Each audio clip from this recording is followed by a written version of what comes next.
Go.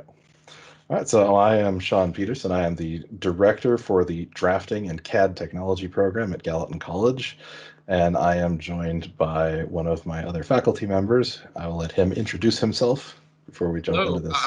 my name's Brian Nickel. I am the Revit 1 and Revit 2 instructor at Gallatin College, and I'm a Montana State alum from the School of Architecture. Thank you, Brian.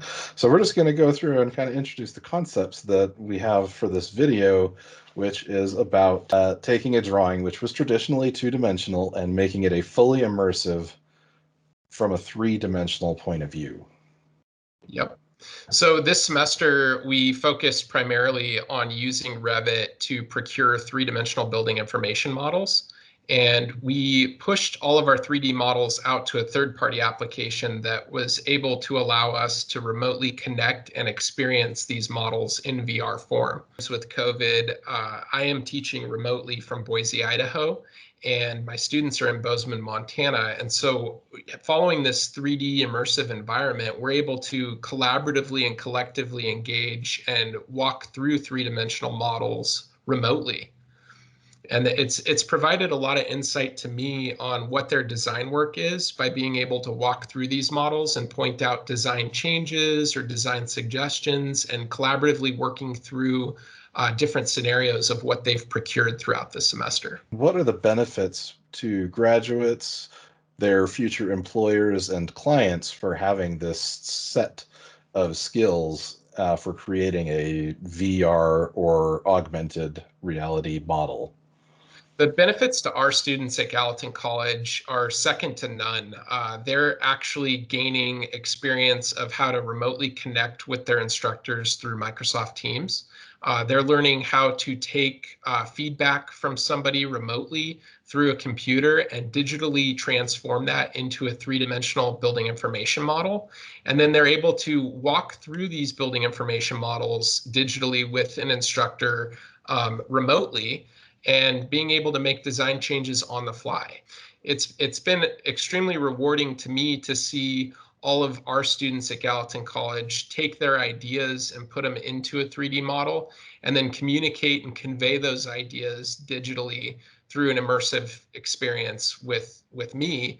But I'm also seeing them interact with their prospective clients in the same fashion, where they can transform those ideas into tangible designs. All right.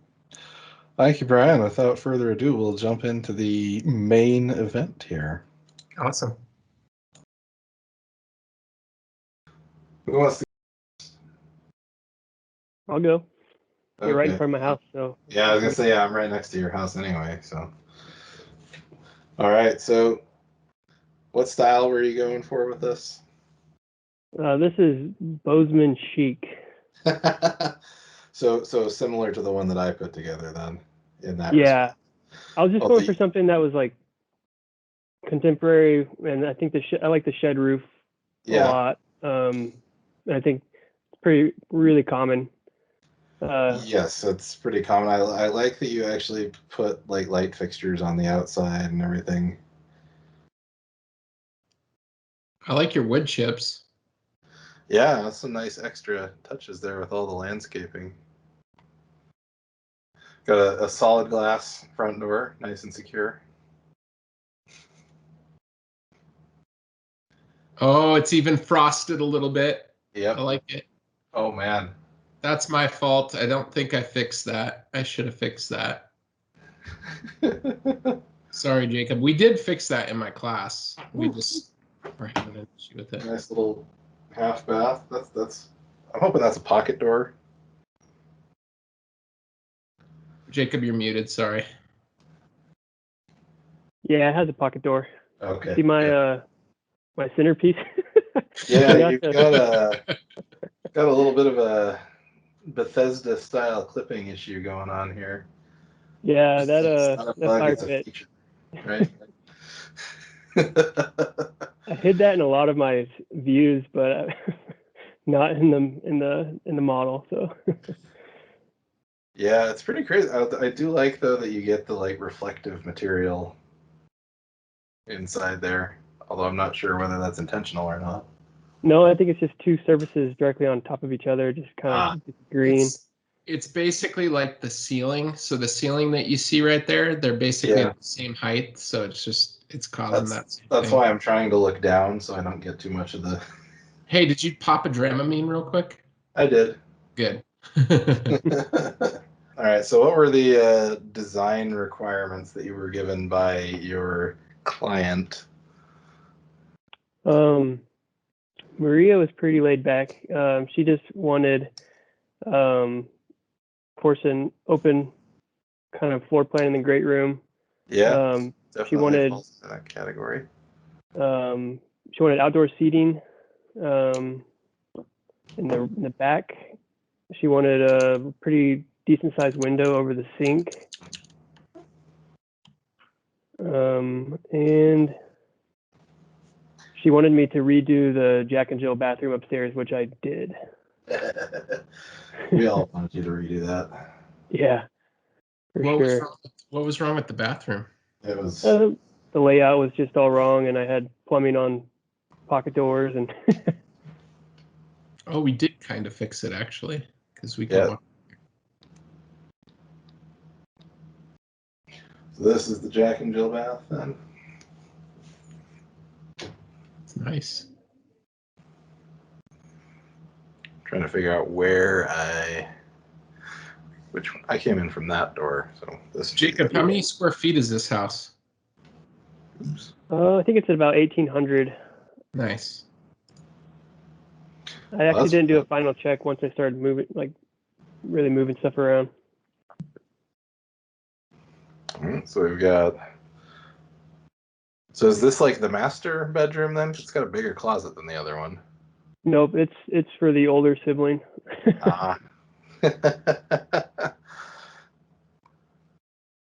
Okay, so top of the stairs, that was the first bedroom. So this must be the master then? Yep. Oh, there's the there's the exhaust. A minor clipping issue here with that fireplace, huh? No, that's awesome. Yeah. But you've got a nice outdoor space that's upstairs. Yep. Yeah, that was fun. And the shed. Oh yeah, the shed fits perfectly. Yep, fits perfectly and is so close to the house that it no, probably violate fire codes.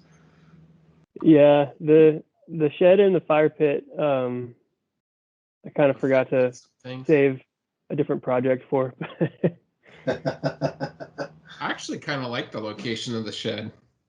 Convenient. It is. It's definitely convenient. It's a little tricky.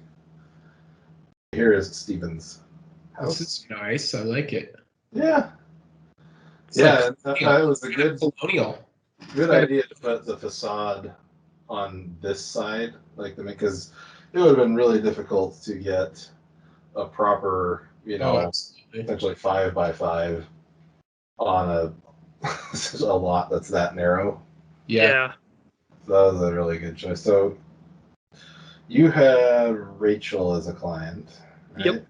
Interior designer. I gotta say that TV's mighty fancy. Where'd you find that? That's the one we built. I know. It's fancy. So, I like it. What do we got back here? So going through here is my mud laundry mechanical space. And then I have my half bath is right here. To your right.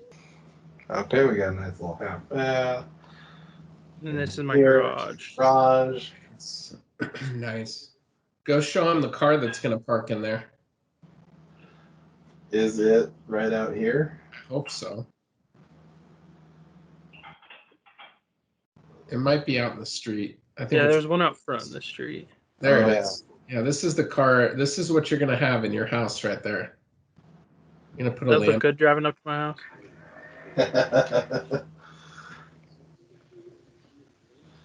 Jump back inside, take a look at the kitchen. So that little pocket space in there is my pantry, the dining, just on the other side of that big island from the kitchen. The bay window was one of her requirements. Oh, okay, sure.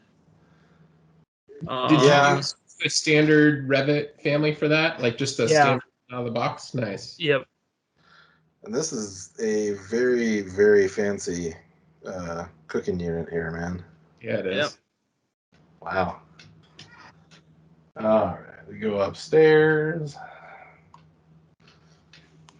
Steven, when you made this, did you walk through it at all in any of the 3D tools, or did you mostly just check stuff in Revit? I did. I dropped a lot of the cameras and did the panoramic views after you showed us, Very just nice. to kind of see. This is Oh. my guest bath. This is classic. Wow. I This like is a it. really nice guest bath. It's got a lot of nice natural lighting. It's a little intimate between the toilet and the tub there, but I mean, given the footprints that you guys had to work with, that's pretty standard in that respect. Let's see. So that was the guest bath. So That's my office. this one? Oh yeah. Well, Ooh, I like that Nice. stand desk. I mean, I would openly rebel at the notion of having a window in an office, but that's just because I hate natural light in an office. Yeah, she requested it. She asked for a window in the bathrooms and in the office.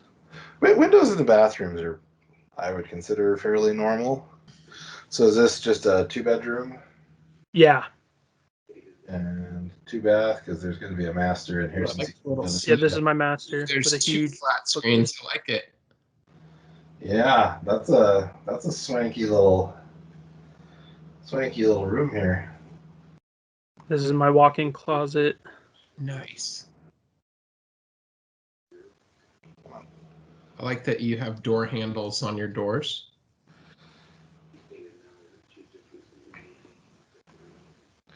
And then the master bath. Yeah, a little bit more space next to the tub this time, and a nice walk-in Nice. shower with the glass wall and everything. So frameless European style glass wall. Yep. Very and a very fancy looking shower head too. Very nice. Cool. Sweet. I like it. Well, you guys can kind of see Wyatt's walls that he did over there. Yeah. Those things are crazy. Can I see the ground out there? No, but I can see into his house. There we go. And then we can jump outside. All right, so right inside the Nice front cabinet. door. Whew. Oh, I think this is his shed, I think. Oh, okay. I may have his house backwards. I don't think so, but I may have it backwards. Go to the front real quick. Let's see. Yep, I do. I have it backwards. I want to show something real quick. So if you hit allow right there, Yep, I just had to take he can leave the headset on. So Sean can leave the headset on. And he's still immersed in that space, obviously. And what I'm going to do is I'm going to go to Wyatt's house, which is this one. Yeah, this one. And what I'm going to do, so he's in the model still kind of doing the VR walk. And, I'm just going to stay standing in the same spot that I was. So and whenever now I flipped this. And what's happening is when I flip that, it live updates his viewer. So if I go back to Inkscape, he can now see that the shed's in the back, and we fixed it so it's actually set up correctly. So now the front of the house is at the front. So what's really cool? Oh, they're a little low. What's really cool about this is that you can put your client in one of these VR headsets, and then you can make changes while the client's in the VR headset while they're walking around. So you don't have to kind of fight any of the. Let me pop back into this section real quick just to get the people up on the ground real quick here. You can imagine your clients just walking through, touring something, and then we can select the model, and I can just kind of bump this thing. I'm just using the nudge command to kind of bump it up. That's probably about right. Feet are still cut off. Yeah, the other guy's still up to his ankles. Let's go a little bit further here. Each time I arrow key, it pushes that update because it detects the change from Revit, as you guys know. So you can see, like, as I make that change, There we go. He's now seeing that update in here, and now he's on the sidewalk. I really like this view, like being able to hop into an aerial view to give you site context of what's going on. I mean, this just looks really quite nice. Much more realistic when they're in the context of other structures. It lends a lot of credibility, and it also then lets you analyze some of the like shadows that are being cast at certain times of day that you wouldn't otherwise see, that could make a room that looks like it's going to be bright and airy not actually be all that pleasant in the grand scheme of things. I'm gonna request control one more time. I want to show you something really cool here. So when this is open, we can come up here and we can hit take screenshot, but we can render it into the document itself. And now we've got a really nice image inside of Revit that we can throw on a sheet. And so this looks really nice. It looks just like a Bozeman street. The other thing I really liked is when we threw this section box on. Yeah. You could slice it through the entire street scene, and then it's going to slice through the top of those. And then when you bounce back over, we can get a really neat rendering of basically, there you go. I don't know why the trees disappeared per se, but you can kind of see each layout up above of that whole street. So yeah, it's pretty fun stuff. And so when we pulled these in, I just basically, Sean had his model, and then I modeled out basically the site. And then I linked in each of these files one by one and placed them on the site based on site setbacks and stuff. And I may have pushed some ears back a little bit further just because of the sidewalk. But as a whole, they all still fit really nice on the site. The one thing that's nice is everybody has a different setback, and there's nothing worse than going down a street that has all the same setbacks because it just looks fake. And what's nice about this is you've got variation. So you have little pockets of spaces that can be enjoyed by family, friends, dogs, things like that. But it's really, really awesome job, you guys. You guys did a great job. It was cool because in Revit 1 and Revit 2, and now in our drafting, we've pulled in all of our models onto a site model. And now you guys have the experience to be able to do that for whichever firm you work at. Where, you know, there's times where for site development, you have to show like kind of a concept of what you're planning on putting in for urban development. And this gives you that ability to quickly render that out to show, what is this going to feel like in Bozeman? What is this space going to be like? You know, how is it going to function at 4 o'clock in the morning? What's it going to look like? You know, it gives it really a sense of place. And it just looks really quite nice. Most places would not expect you to fully model up other houses. They just want the general shape and have it be the correct size so that you can see what sort of shadows it's casting and like what views you might be obstructing and all that type of stuff. So awesome work, guys. Yeah, great work. Thank you.